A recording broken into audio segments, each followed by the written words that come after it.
and welcome to my channel. Today I'm going to be doing something a little bit different from my usual videos. I'm going to be answering some questions that you've asked about the Ottomans. The Ottomans are definitely a part of history that is misunderstood, misrepresented. I wanted to know any questions that you guys had.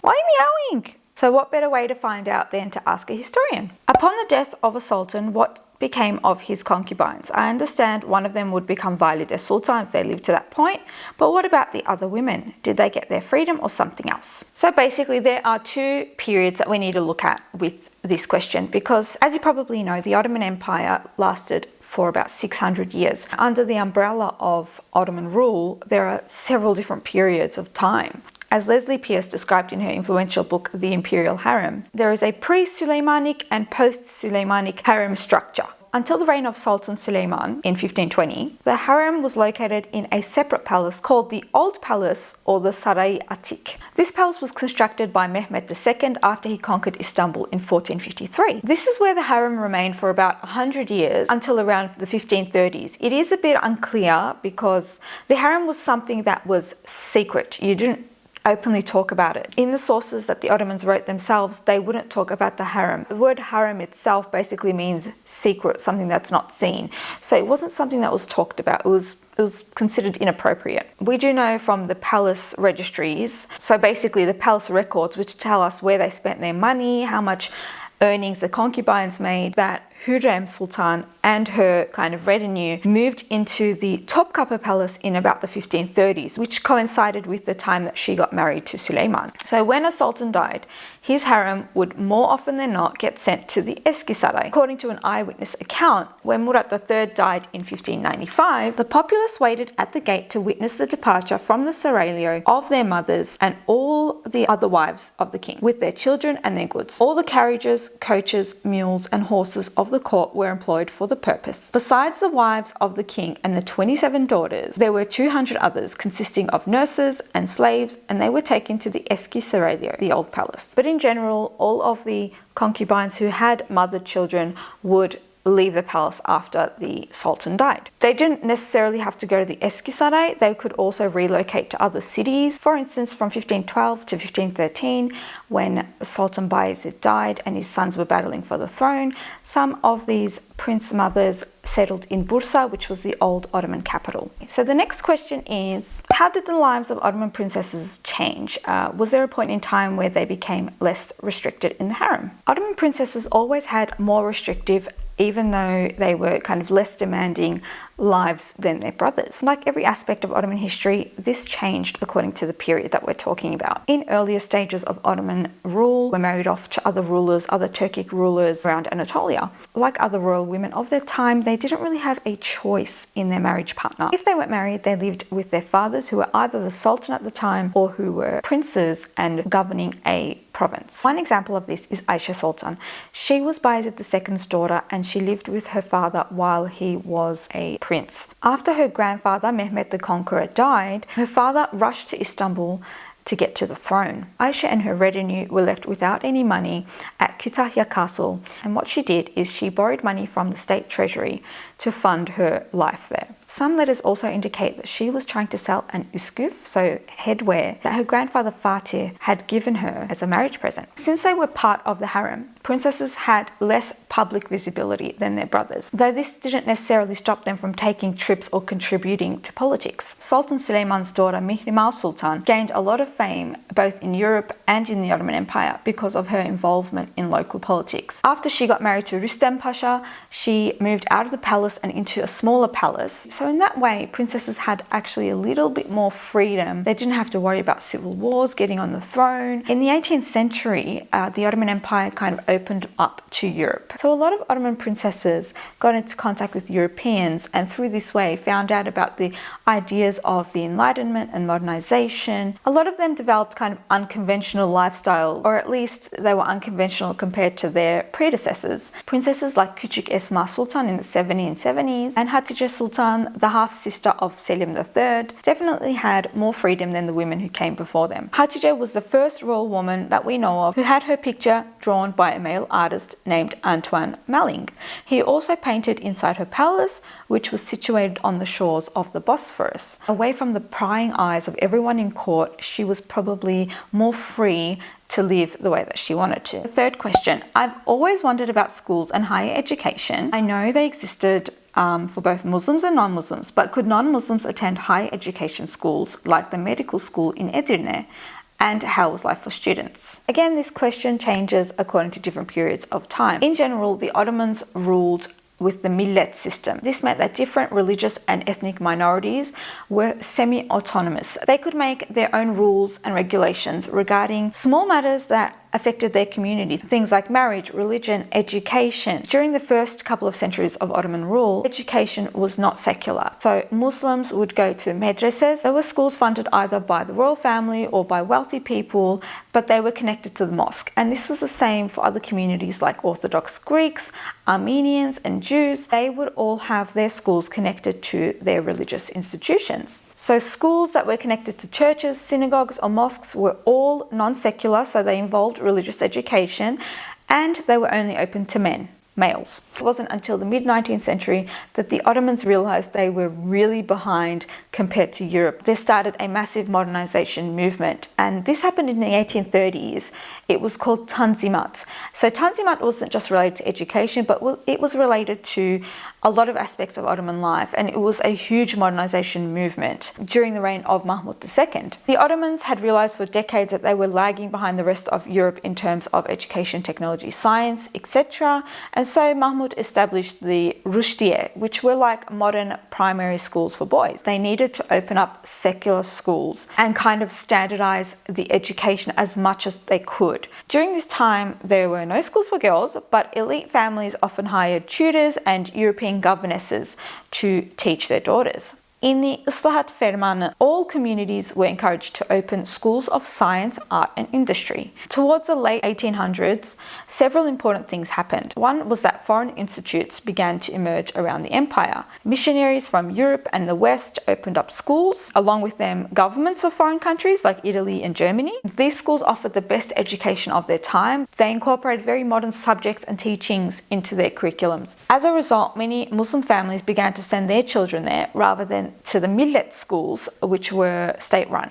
Another thing is that universities modelled on French institutions began to pop up. Both non-Muslim and Muslim men could attend these universities where they had a secular education. Women, however, as usual, were not allowed to attend these universities, so a lot of women actually went abroad to countries like France to get an education. Overall, education institutes weren't segregated by ethnicity or religion, but by gender. It wasn't unusual for men of different races and religions to sit together in the universities and study together. How were the lives of these students? Well, these students became very politically involved because they came into contact with modern ideas, nationalist ideas, which were just popping up around that time in the 1800s. And these things changed the course of Ottoman history. Next question. Would it be possible for an Ottoman descendant to become a politician in Turkey, possibly become president and restore the Ottoman dynasty to power? There is no law that I know of that stops the Ottoman descendants from becoming politicians. I'm sure that a lot of people would actually welcome this. It's highly unlikely that they would regain power in a way that would put the republic at risk, because republicanism and democracy are very deep-rooted in the Turkish psyche. And this is kind of taught from a very young age, as I witnessed when I was a teacher there.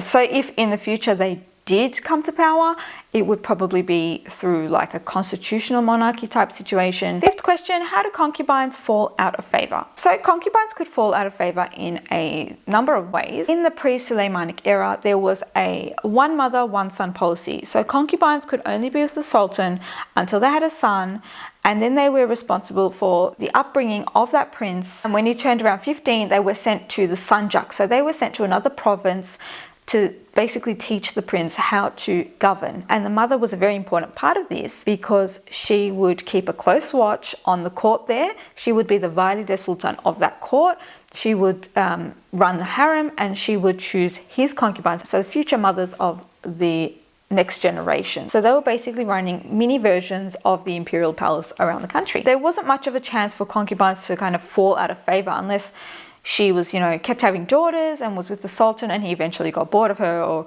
someone else came along. Like many other things, this changed during Suleiman's reign because he fell in love with Hürrem and he married her. And this was the first time that a concubine had been married in Ottoman history. After this, she moved into the palace and she kept having sons, and they all grew up in the Topkapi with her. So she didn't move to a provincial governorship with her son. Suleiman did have another concubine at the time called Mahidevran, and she was a mother of Mustafa, who was Suleiman's eldest son. She was not on the best of terms with Hürrem. This was very detrimental to her because Suleiman was infatuated with Hürrem. Obviously, Mahidevran got jealous, or there was some kind of altercation between them, and she scratched Hürrem's face. This was considered very inappropriate and unseemly for a prince's mother to do. That is when she began to fall out of favor with Suleiman. And eventually in 1533, she was sent to the Sanjak with her son. It makes you wonder, maybe if that incident hadn't happened, maybe she wouldn't have fallen out of favor. Naturally, there was a lot of jealousy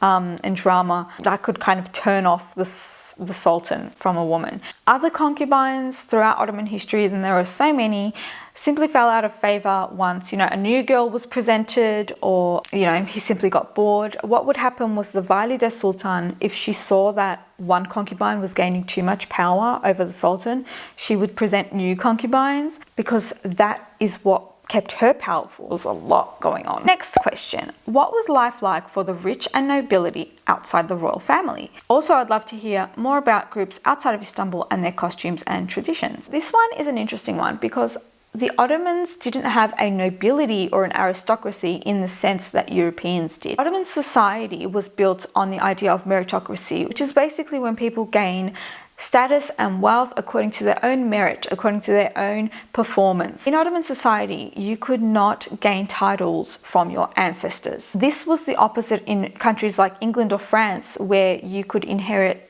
the titles of, earldom, dukedom from your fathers, from your grandfathers. And to understand this, you really have to understand the roots of Turkic culture. Turks, like Mongols, were a Central Asian steppe nomadic people. In nomadic warrior groups, it is the most capable warrior. It is the most charismatic leader who gains power. The important thing is not your father's name, your grandfather's name, or their titles, but whether you could protect the clan, protect the tribe, provide for them, and look out for their interests. So theoretically, you could have a shepherd who turned into a warrior who would become a king, rather than, somebody who already was from a princely or noble family. Many of the principalities in medieval Turkey, like the Ottomans, actually began as nomadic pastoralists. So slowly, a nobility did begin to emerge throughout Turkey in the 11th to 14th centuries. However, as the Ottomans began to incorporate other Turkic principalities, like the Karamanids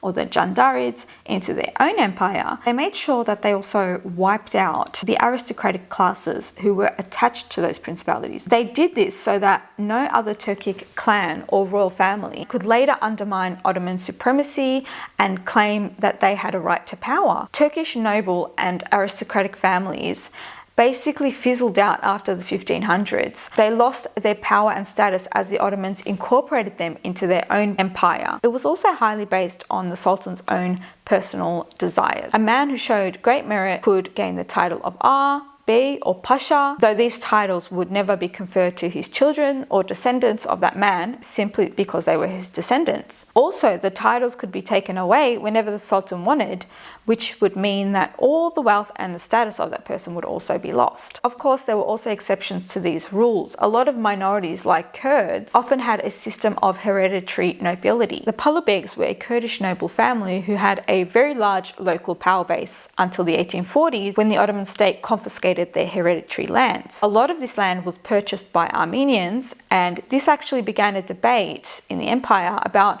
whether hereditary nobility or purchasing power entitled a person to ownership of land. As for groups outside of Istanbul and their costumes and traditions, I think I'll make that a separate video because it's a very complex topic. Question 7. Just how tolerant was Sultan Suleiman towards non-Islamic people of the book? So in general, the Ottomans pursued a policy of tolerance towards non-Islamic people of the book. These people were called the Dhimmi, and they were basically Christians and Jews. Because these are people of Abrahamic faiths, they were considered people of the book. There are basically a couple of reasons why they were tolerated, and one is because Islam sanctions that they are people of the book, so they granted a bit of a special status, and two is because the Ottomans liked to tax these people. The Christians made up the majority of the empire, so there was a lot of money, a lot of tax revenue that could be taken. There was a special form of taxation that was applied to non-Muslims, and this was called jizya. And in theory, they were paying the jizya because the state was protecting them. In Suleiman's time, Christians and Jews were very well incorporated into the empire. Since they were considered separate millets, they had a semi-autonomous type of situation going on where they could decide on